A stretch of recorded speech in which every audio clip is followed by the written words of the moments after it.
Bonjour à toutes et à tous. Sur la question faut-il prendre des médicaments en période de deuil?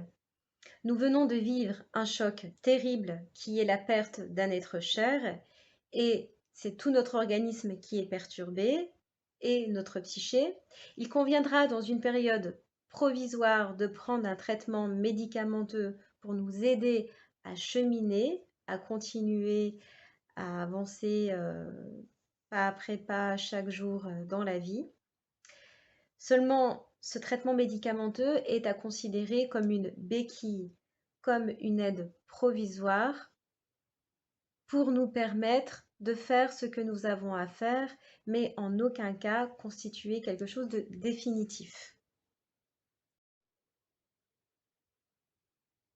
En effet, le traumatisme que nous sommes en train de vivre agit sur notre organisme et sur notre psyché, ce qui provoque des insomnies. Le sommeil n'est pas du tout réparateur, on a des douleurs musculaires, on a des difficultés à se concentrer, à cheminer chaque jour dans le quotidien. C'est tout notre organisme qui est perturbé, nos capacités sont altérées, ainsi que nos capacités cognitives, et il est toutefois difficile de s'affairer dans la vie quotidienne, de reprendre un travail quand on est dans cet état-là, évidemment.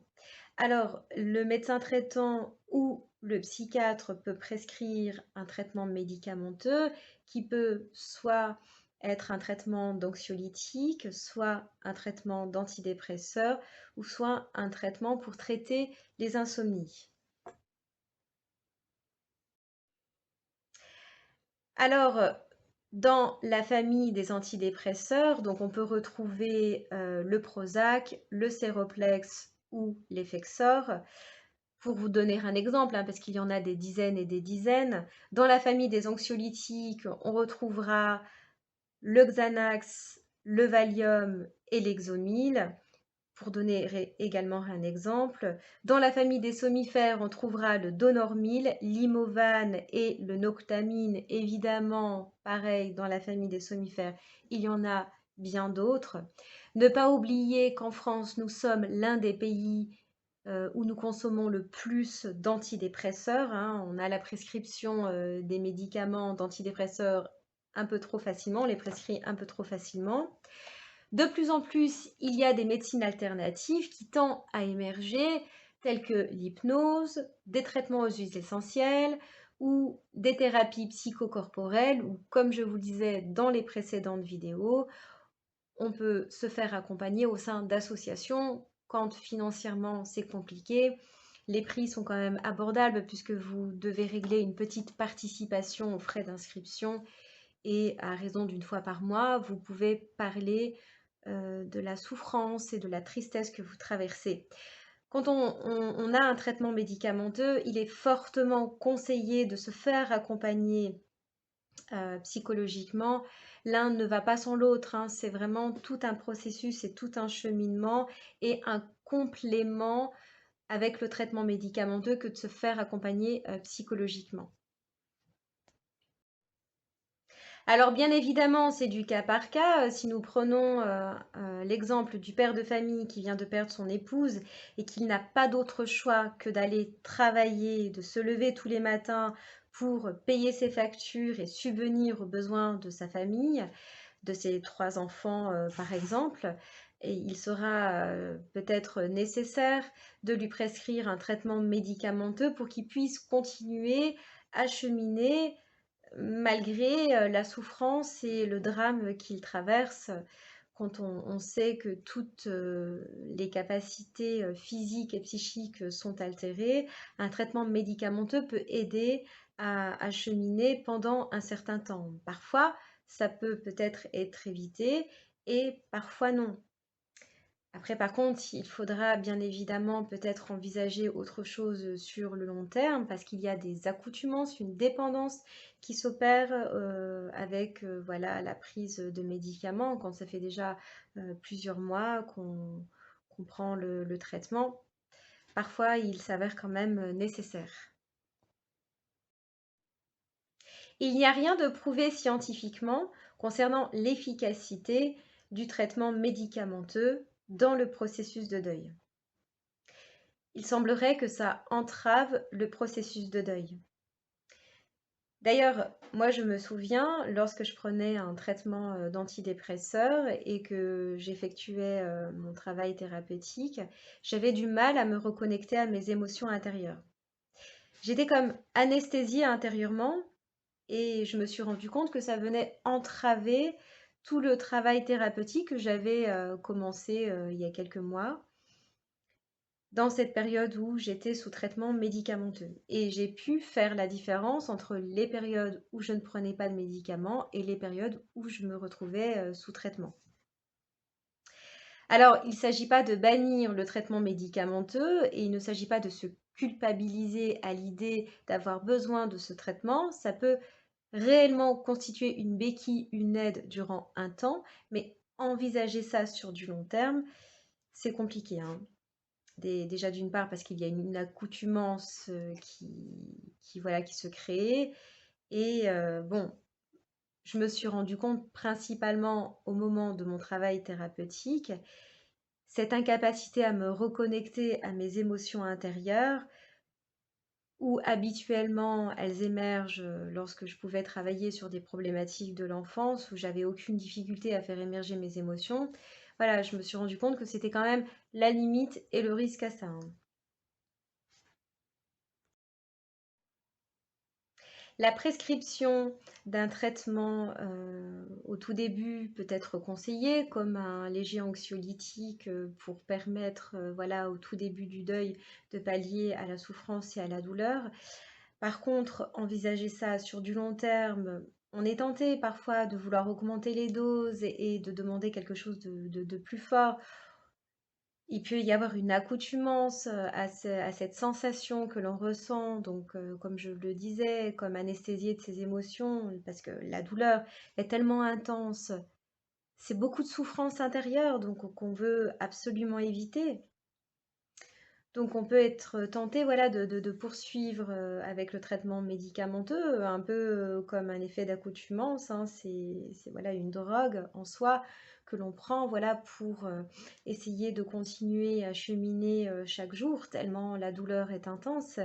Mais ça entrave le processus de deuil et je sais, aussi douloureux que ça soit, on n'a pas le choix que de se laisser pleinement traverser par la souffrance et la douleur que l'on ressent si l'on veut euh, dépasser ça et en tout cas respecter et honorer comme il se doit les différentes étapes du processus de deuil, aussi difficile que ça soit.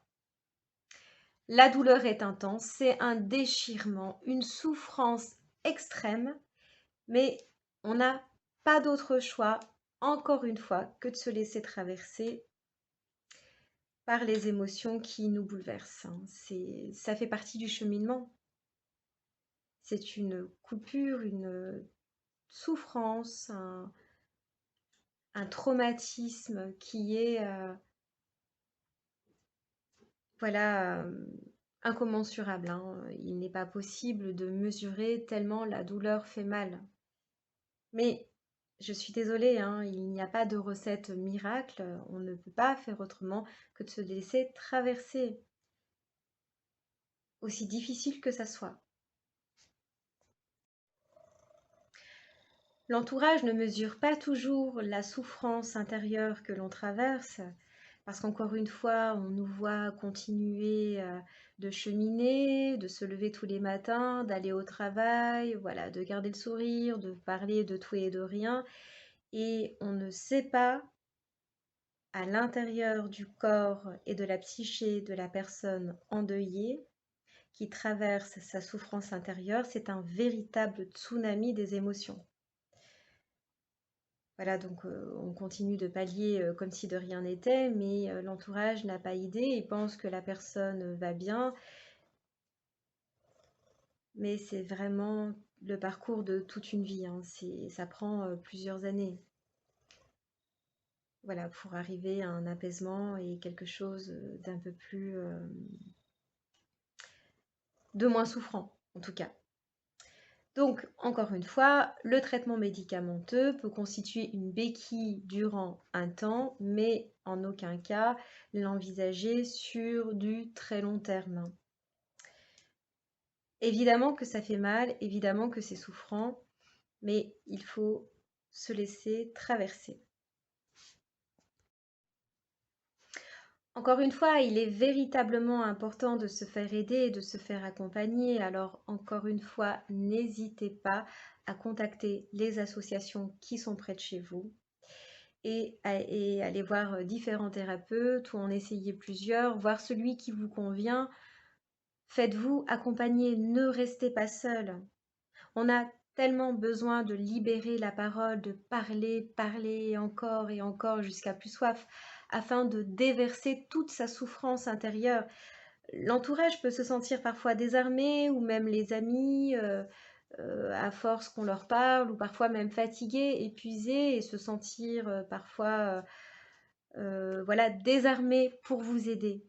Donc, faites-vous accompagner par des professionnels, c'est vraiment important. Aussi, il n'y a pas de temps défini pour la phase de déstructuration. Donc, je parle de la phase de déstructuration dans la 3e phase du processus de deuil. Chacun va cheminer en fonction de comment il vit son deuil à l'intérieur de lui. Déjà, le lien qu'il avait avec l'être disparu, selon si c'était un enfant, selon si c'était un conjoint, une conjointe, un frère, une sœur, un parent, un grand-parent. On chemine tous différemment.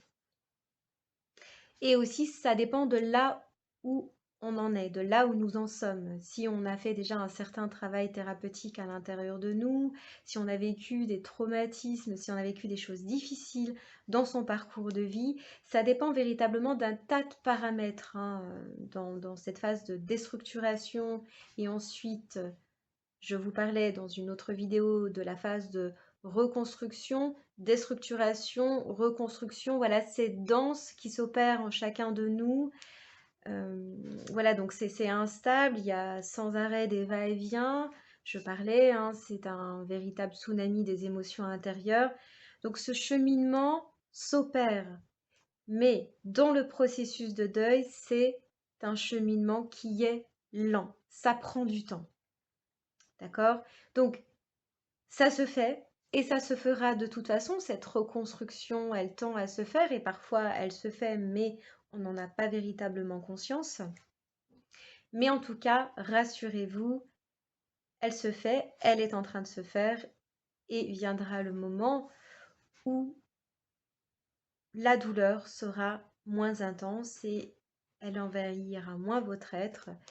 L'être aimé que nous aimons n'est plus là, mais l'avenir est possible, évidemment, même quand on pense que ça ne l'est pas et qu'on pense qu'on pourra peut-être voilà, plus jouir de la vie comme on pouvait le faire auparavant.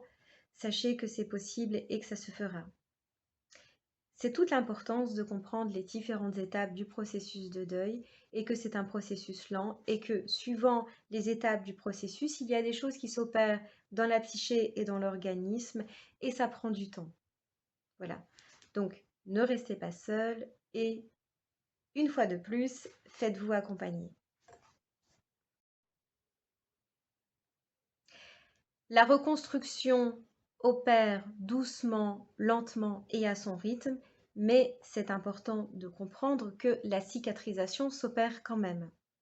Malgré la colère, la peur, la dépression, la souffrance intérieure que l'on ressent et toutes les phases par lesquelles on passe, un coup bien, un coup pas bien, il est difficile d'entendre que on pourra enfin voir voilà, le bout du tunnel, la lumière et aller mieux à un moment donné de notre vie quand on passe par ces différentes étapes de vie extrêmement difficiles, où on descend véritablement au fond du trou, on est au plus mal.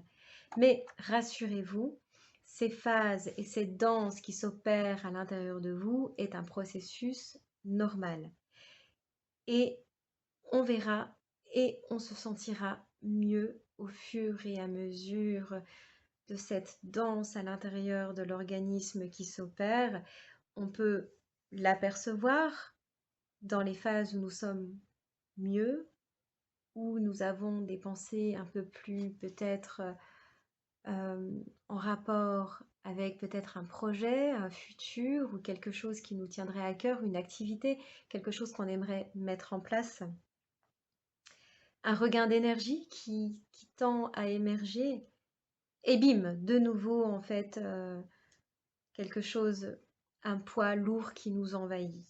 Mais voilà, donc cette danse, si vous êtes dans cette danse et que ça oscille entre des périodes bien et des périodes moins bien, ça fait partie du cheminement et ça fait partie du processus et de cette cicatrisation qui s'opère doucement.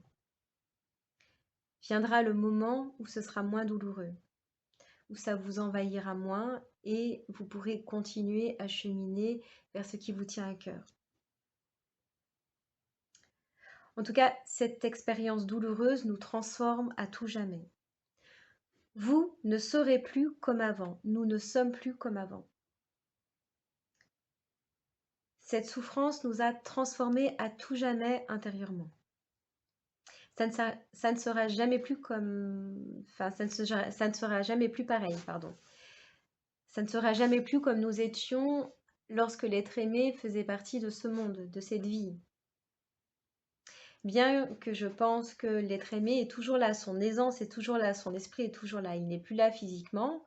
Encore une fois, il ne s'agit pas d'être dans le déni de la chose et de se dire qu'il existe, que son corps physique il est là ou qu'il est là. Si, non, moi je sais que régulièrement je peux ressentir ma sœur, je peux ressentir sa présence et je sais qu'elle chemine à mes côtés, sous une autre forme, si on croit en la vie après la mort. Comme le dit le docteur Christophe Fauré, qui est un spécialiste du deuil, le processus de deuil est là pour reconstruire ce que la mort a brisé en chacun de nous. Le processus de deuil est là pour reconstruire ce que la mort a brisé en chacun de nous. Laissez-vous du temps. Le processus de deuil est un processus lent. Je vous remercie de m'avoir écouté et je vous dis à très bientôt dans une prochaine vidéo.